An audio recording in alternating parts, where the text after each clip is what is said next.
It's a great time to buy or sell a home, and today we're going to go over some of the common misconceptions when buying or selling. Joining us in studio is Julie Hackworth with ERA Reardon Realty. Julie, thanks for being back. Thank you. I really appreciate the opportunity to come back in your studio and speak with you. Yes. Remind our viewers, if they haven't met you, tell us a little bit about yourself. Sure. I'm Julie Hackworth. I work at ERA Reardon Realty. I am concluding my 10th year at the end of the year, so exciting milestone that I'm hitting. I am a board member. I am president-elect for the Jackson Area Association of Realtors, so completely honored to be involved in our board and helping other realtors through the process. Yeah, absolutely. 10 years in the industry. Congratulations. Thank you so much. Yeah, that's really exciting. And all the work that you've done serving on the board of realtors definitely just makes you more of an expert in real estate. Makes you more well-rounded, and it makes you have a pulse on the market as well as what are pain points for our realtors and how to eliminate that for them. Yeah, definitely. So you're the perfect expert for today's topic, which I want to make sure I tell the viewers, this is a topic that you brought to us. I think it's a great idea. There really are a lot of common misconceptions when buying or selling a home, and it's important to know the truth. Absolutely. There's a lot of different scutter around, as far as what is truth and, misconception in the real estate world. Yeah, absolutely. Well, let's start with kind of a real basic one, which is you need 20% down to buy a home. That is false. Today, you definitely do not need 20% down. We have multiple loan types such as FHA, which is as low as 3.5% down. Conventional is 3 to 5% down, and we do have some incredible loan programs such as VA and rural development that's 0% down. So you definitely do not need a 20% down. Now, most buyers want to so they can avoid PMI, but it's definitely not a requirement, and it's more affordable PMI than you think.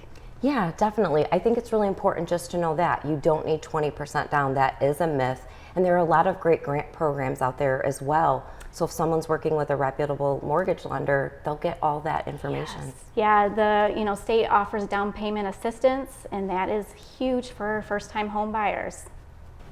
So Julie, Zillow is a home finding website that a lot of folks are using.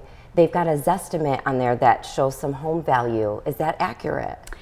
My favorite question. It's very loaded, and the question is 9 times out of 10 it is wrong.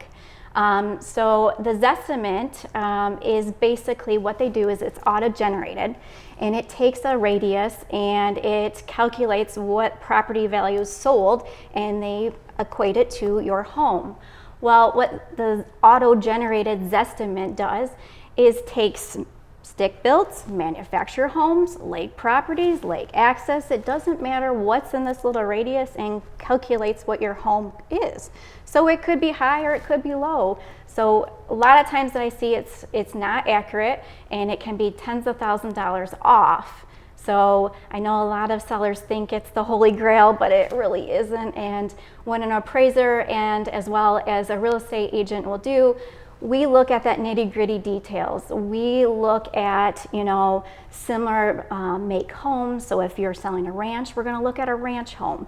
We're going to look at a ranch home that is, similar square footage. Does it have any updates? Well, Zillow can't distinguish if your kitchen is remodeled or your bathroom. So we make sure that we give you that extra, credit to your home to make that value even higher for you. So it's definitely not accurate, and I wish sellers stop using it. Right, definitely. They need to speak with the experts, because you do a much deeper dive than that with your comparative market analysis. Like you said, you really do a much bigger comparison than that Zestimate. Absolutely. Yeah.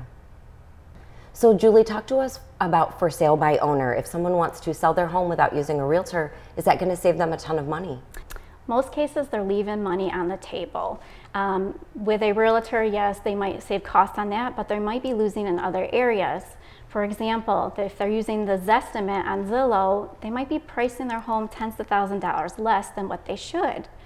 The other part about it is that when they list with a real estate agent, it goes into the MLS and feeds out to all the real estate sites. So when it does that, you're seeing all the pool of buyers. you're seeing all the showings at once, all the offers come in once, and then you're getting multiple offer situation because they have more exposure at one time. Versus with a for sale by owner, they don't have that marketing tool to get and reach out to all the other buyers. And so they'll see that their home sits on the market and potentially even taking less because they're not getting any offers. Right, yeah, that's definitely not going to save them any money. And it's taking out that expertise of a realtor, especially when they do get an offer for that negotiation. Yes. I really loved the example that you gave me off camera. You toured a for sale by owner home yesterday with a buyer of yours. Yeah. Tell us about that. So as we were touring the home, the seller mentioned to me that it was a buyer's market, and I was dumbfounded because we definitely don't see the same in the market. We have lack of inventory. Homes are moving fairly quickly as long as they're priced accurately. So I was really surprised to hear that from a seller for sale by owner perspective. Right. The other part about, selling for sale by owner, they don't have all the legal representation as far as the paperwork documented properly, and that can cause a lot of lawsuits down the road. So making sure that they have all of those documents filled out to help protect them, that's what our job is for. Right. The other part about it is if, let's say they do receive an offer, do they understand that contract? That's a lot of information that they're reviewing, and this is the largest asset of their life they're probably selling. And to be able to articulate all those details is probably not likely. And so why take a chance? For example, tax proration is on the purchase agreement. Do they understand that? There's a tax proration that benefits the seller and the tax proration benefits the buyer. Which one are they asking for? So having a realtor will really help shine the light on that. And let's say you got an accepted offer and you have home inspection. Well, as a realtor, we'll help negotiate, eliminate any obstacles that we have. We have a pool of resources to help our sellers to make peace of mind and stress-free. Okay, so the next question would be, when listing your home, should you price it higher so that you've got some wiggle room? No, you should definitely not, because if you price it high, you potentially, it's going to stay on the market longer because buyers are pretty savvy. They understand the market because they have their agent with them and touring the house. And I have a lot of buyers that ask me as we are touring, do you think the home is priced high? And I will give them my honest opinion because I represent them. And so pricing it high can, make the listing look like if something's wrong with it. So the reason why homes don't sell is price, condition, or location, and a lot of times it's the price. And so if a home is sitting on the market for a certain amount of days, buyers ask me all the time, what's wrong with it? Why hasn't it sold? So it's really important that you price it appropriately because most buyers are afraid to try to negotiate because it just went on the market. Julie, I think a lot of people think that it's important to remodel their home before they list it for sale. Is that true? Well, some remodel can go a long ways, but I have to say, maybe it's just the finishing touches to make it look more clean and shiny, to make it more attractive for the buyers to come in. So a lot of times just simple paint and new flooring can really spruce up a house and create a lot of value and buyer appeal of that home. A lot of times when I tour a house, I walk through and kind of do like a scan to see if there's anything that's gleaming that they should update or change.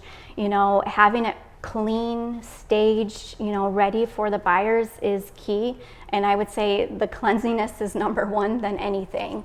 Having, when the buyers come up, the curb appeal, the grass is mowed, the bushes are trimmed, maybe some flower pots to create that warm and inviting atmosphere. But yes, the best return on investment is, updating your kitchen and baths, but is it necessary? Probably not. Just depends on, what you're listing it for and what are the other homes in the area are listing it for, because you don't want to do a kitchen remodel that's $50,000 or more when, that doesn't support the market that's in the area. Julie, this next one is one I've heard many times from people selling their home. Spring is the best time to buy or sell a home.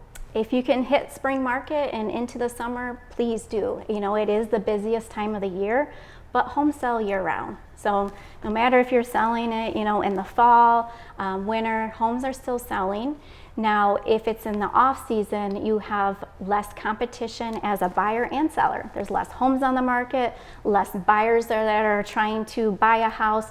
So it creates more of serious negotiations, and sometimes it's a little bit more relaxing for sellers to be able to do that. Okay, Julie, so for our last question, it's really an important one. The market will crash like it did in 2008. What are your thoughts on that? My buyers have been telling me that for the past 7 years, and it hasn't happened. Let me tell you what kind of came to light in 2008. The lending back then was a lot looser, there was a lot more fraud, and the inventory had abundance amount of homes for sale. Today's world, lending has tightened. You can ask my buyers, they are giving all kinds of documentation and they feel like they've been through the ringer trying to complete this process, but it's all important. And it's, I always tell my buyers, it's a good thing, just bear with the process with it. But things have changed. Even today's world, we don't have that excess inventory. We're still pretty low. So to say that we're gonna have this correction, we may have a correction, but to the extent of what we had in 2008, I don't foresee it happening. I don't have a crystal ball and I can't say 100%, but we just don't have the inventory to see that same type of buyer's market that we have today. Yeah, and I think all realtors and mortgage loan officers would agree with you. Things are very different now, so we should not expect something that similar. Yes, Yeah. They always say, when prices rise, we're set for a correction or a crash, and maybe we'll get a correction, but not to the extent of what we saw back then. Right. At least right now. Yeah, absolutely, and we all need a roof over our head. So regardless of what's going on in the world, being a homeowner, there's nothing better than that. Absolutely. So, this is great information for the viewers. Julie, tell them how they can reach you if they'd like to get in touch. Absolutely. So Julie Hackworth, my telephone number is 517-206-6426. I'm happy to help buyers or sellers. Yeah, thanks, Julie. Thank you. If you're looking to buy or sell a home in 2025, give Julie Hackworth a call.